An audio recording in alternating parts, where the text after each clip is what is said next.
Bismillahirrahmanirrahim. Assalamualaikum warahmatullahi wabarakatuh. Baiklah, perkenalkan, nama saya Nurul Safira dengan NPM 2011010440 dari kelas B semester 4 jurusan Pendidikan Agama Islam dari Universitas Islam Negeri Raden Intan, Lampung. Di sini saya sebagai moderator dari kelompok 2. Kami akan memenuhi tugas dari mata kuliah Pendidikan Lingkungan mengenai kota ramah lingkungan yang diampu oleh Ibu Della Andandaningrum, Magister Teknik.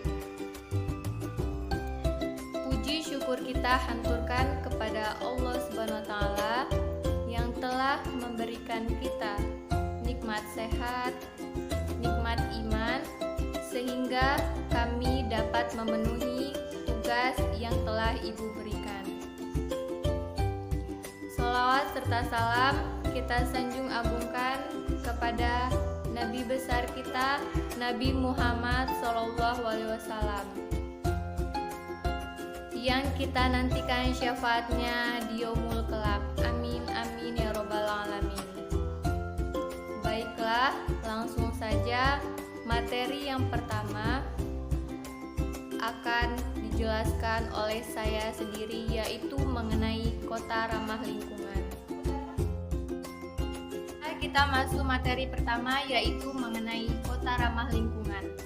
Kota ramah lingkungan bisa disebut dengan Green City atau kota hijau. Ini adalah konsep pembangunan kota berkelanjutan dan ramah lingkungan yang dicapai dengan strategi pembangunan seimbang antara pertumbuhan ekonomi, kehidupan sosial, dan perlindungan lingkungan, sehingga kota menjadi tempat yang layak huni, tidak hanya bagi generasi sekarang, namun juga generasi yang akan datang.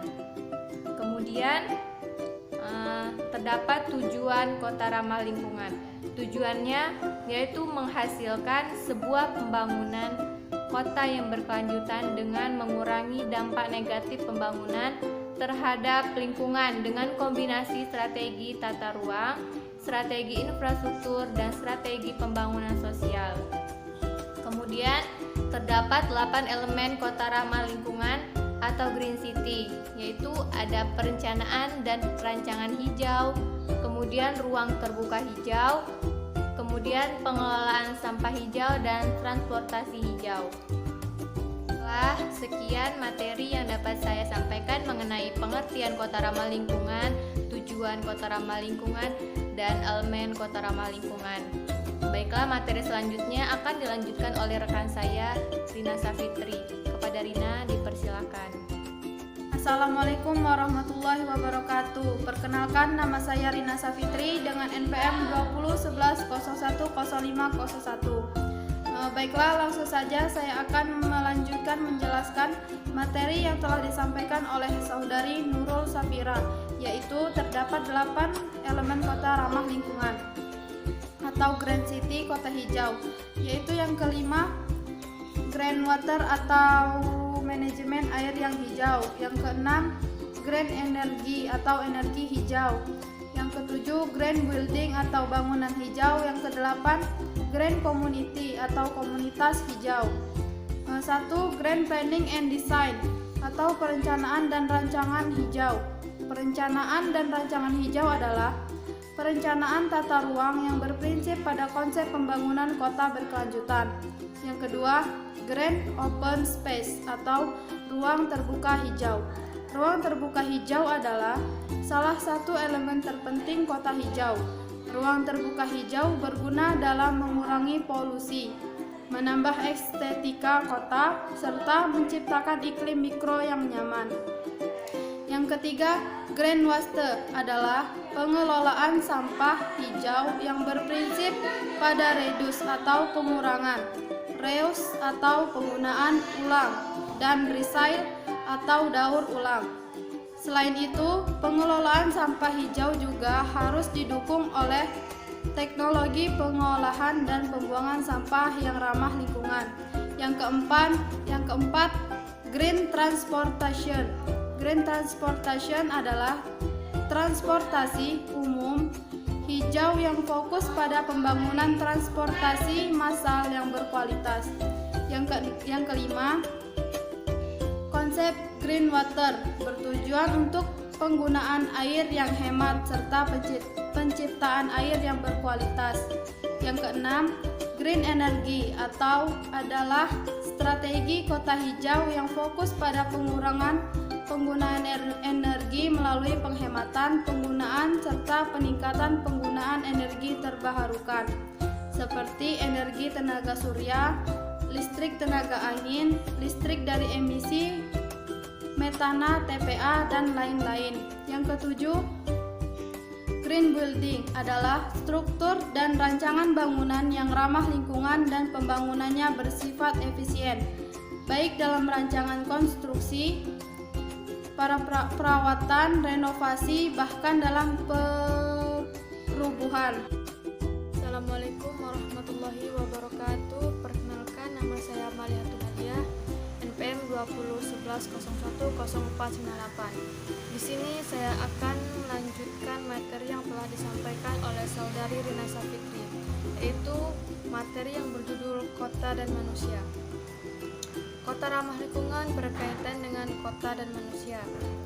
Yang pertama, menurut Al-Madepour dalam Zahen, kota adalah kumpulan berbagai bangunan dan artefak serta tempat untuk berhubungan sosial.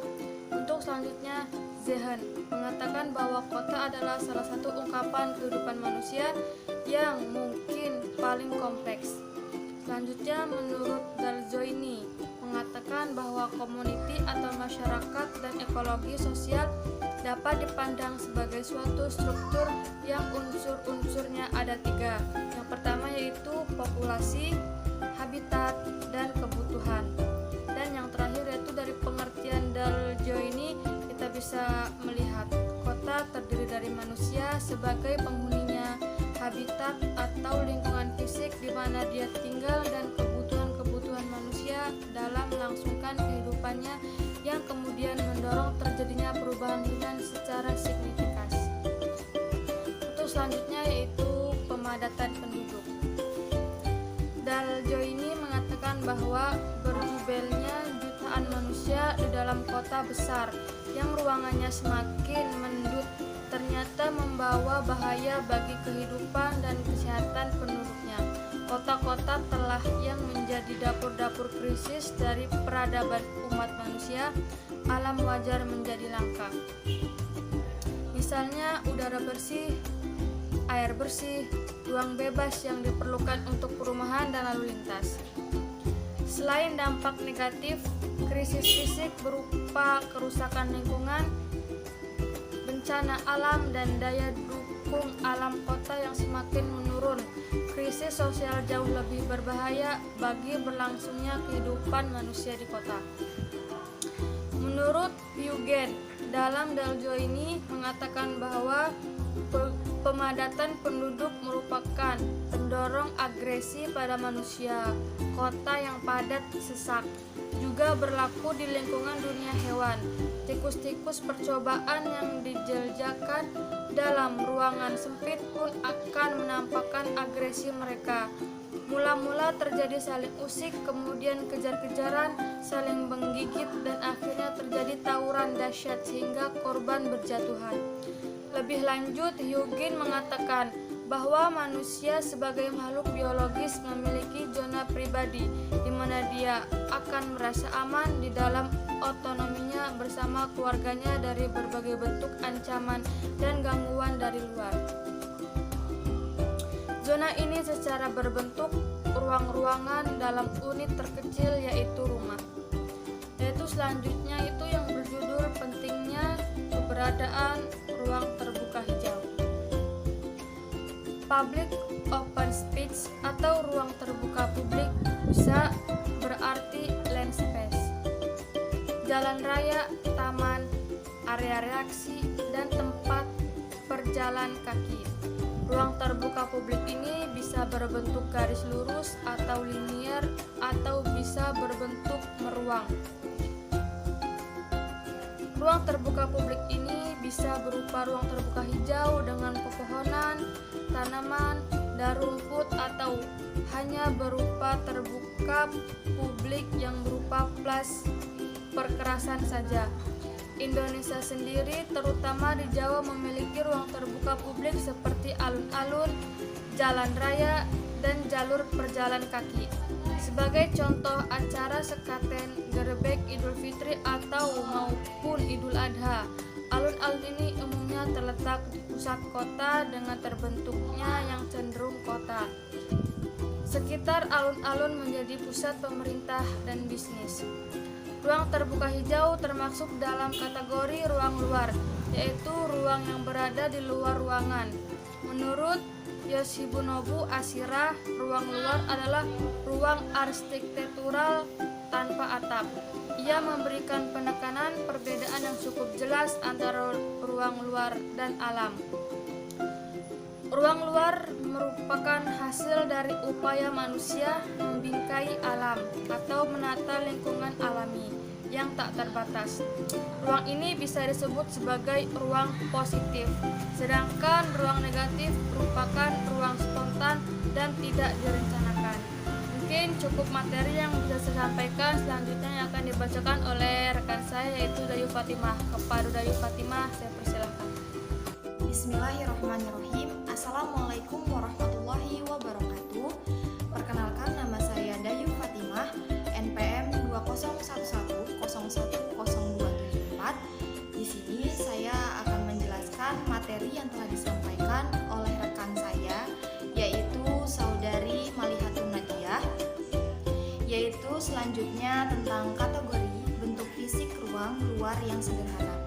Kategori bentuk fisik ruang luar yang lebih sederhana diungkapkan oleh Rob Creer pada tahun 1984 yang menyatakan bahwa pada dasarnya ada dua bentuk ruang eksterior, yaitu street dan square. Keduanya terbentuk dan dibedakan karena adanya dinding yang melingkupinya atau enclosure. Yang pertama yaitu street, terbentuk dari sebaran bangunan yang melingkupi area terbuka, membentuk jaringan yang saling menghubungkan antara bangunan. Biasanya merupakan area di mana orang dan kendaraan lewat.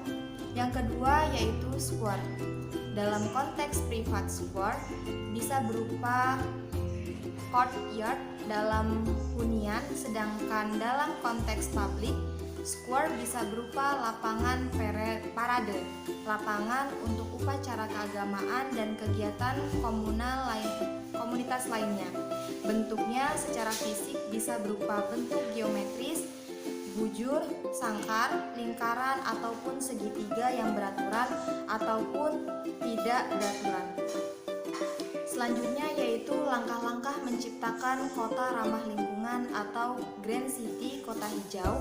Yaitu yang pertama kita dapat membuat tanaman kota. Yang kedua, pengadaan ruang terbuka hijau di lingkungan pemukiman. Yang ketiga yaitu pengadaan ruang terbuka hijau di area jalan raya. Di dalam penjelasan kami mengenai kota ramah lingkungan, kami melakukan penelitian yaitu di Universitas UIN Raden Intan Lampung. Selamat menyaksikan video yang telah kami buat.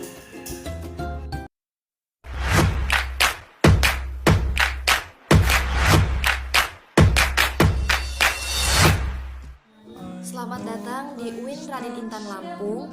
Universitas UIN Raden Intan Lampung ini terus mempercantik diri dan semakin mengkokohkan diri sebagai kampus hijau berkelanjutan di Indonesia. Setelah memperoleh peringkat ke-8 kampus hijau berkelanjutan dan menduduki peringkat ke-81 dunia berdasarkan penilaian dari Lembaga Pemeringkat Dunia di bidang lingkungan berkelanjutan UI Grand Metric.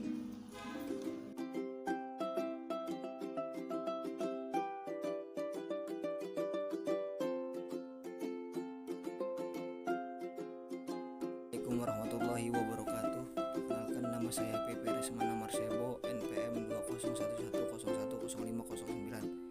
Baik, saya akan menyimpulkan dari materi saya ini, yaitu kota tanpa ruang terbuka hijau atau greenery open space.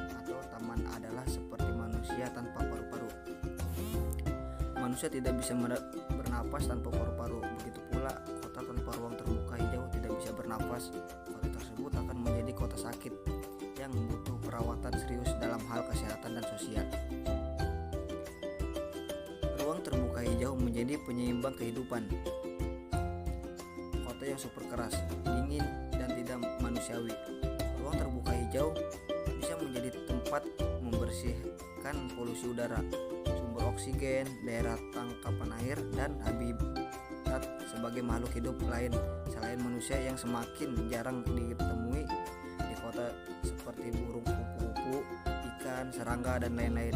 Selain fungsi ekologi, ruang terbuka hijau juga menjadi tempat pelepasan stres, tempat berinteraksi dengan manusia lain, tempat berinteraksi dan berekspresi tegangan antara manusia kota yang terkadang menjadi pemicu kesekan dan kerusuhan sosial bisa diredakan dengan kehadiran ruang terbuka hijau.